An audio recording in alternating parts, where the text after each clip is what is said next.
Salam, oksidlər, əsaslar, turşular və duzlar mövzusunun 6-cı günün suallarının izahına baxırıq. 63 nömrəli testdə deyir ki, X yalnız əsasi oksid, Y yalnız turşu oksidi, əmələ gətirir ziddi isə N elektron mənfi elementdir. X, Y ziddi müəyyən elə.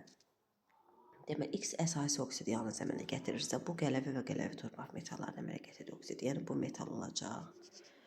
Deməli, bu metaldır.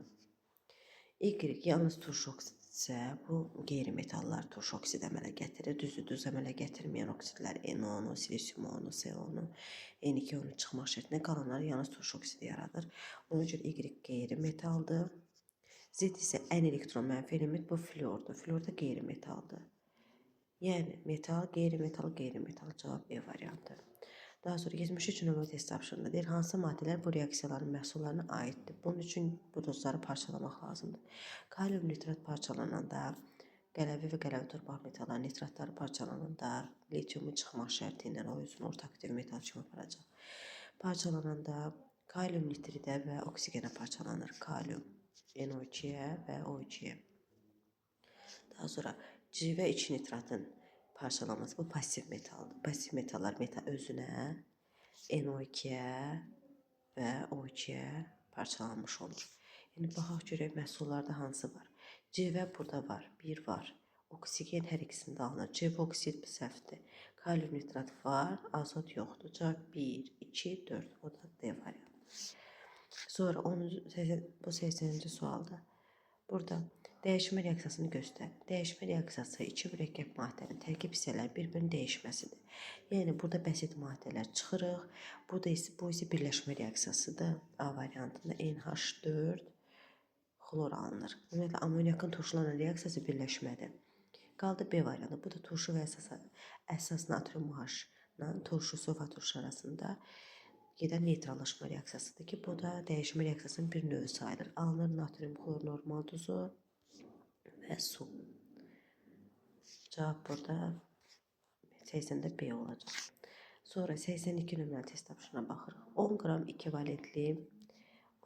ikivalentli bir metal oksigen atom qarşılıqlı təsirdə olduqda 14 qram oksid alınmışdır. Metalın nisbat ünitəsini hesab edilir. Bunun üçün metal eksan işarə edirik. Oksigenlə reaksiyaya daxil olur və metal oksidi, yəni ikivalentli metal bu formada oksid yaradır. Əmsallaşdıraq. Burada oksigen 2-dir, bura 2 atırıq. X 2 oldu, burada 2 atırıq. Metal 10 qramdır, oksid isə 14 qramdır. Deməli, oksigen olacaq 4. Çünki sağ və sol tərəfdə kütlələr bərabər olmalıdır cəmləri. Deməli, indi biz tənasübümüzü necə bıraq? Bu 10 ilə 4 arasında və 2x ilə 32 arasında tənasüb qururuq. Buradan x-i tapmaq üçün 2x bərabər olacaq. 10 vur 32 böl 4. 10 vur 32 böl 4-ə. Bu ixtisar gedir 8, burada alınır 80. Yəni 2 qism 80-ə bərabərdirsə, x də bərabər olacaq 40-a. Cavab E variantı. İndi sonuncu tapşırığa baxırıq. Axırıncı tapşırıq deyir, turşunun 0,1 mol tamamilə neytrallaşmasına 150 qram 8% natrium OH məhlulu sərf olunur. Bu turşunun əsaslılığını müəyyən edin. Turşu bilmirəm neçə əsaslıdır, amma molu 0,1-dir. İndi bunun neçə əsaslı olduğu, ondan daxil olan natrium OH-ın molu ilə bilmək olar. Onun molunu da tapmaq üçün 150 qramlıq məhlulun 8%-ni tapaq. 150-nin 8%-ni tapmaq üçün 8-ə vurub 100-ə bölürük.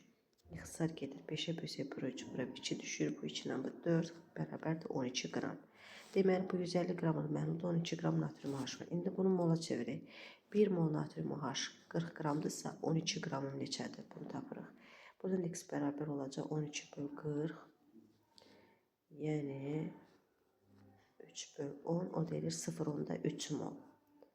İndi natrium OH 0,3 moldur. Turşu 1 əsaslıdır. Turşu isə 0,1-dir. Yəni 1-in 3-ə nisbətində gedir. Turşu 0,1-dir. Natrium OH 0,3-dür. Deməli, turşu 3 əsaslı turşudur ki, bundan 3 mol natrium OH reaksiyaya daxil olur. Cavab burada 3-dür.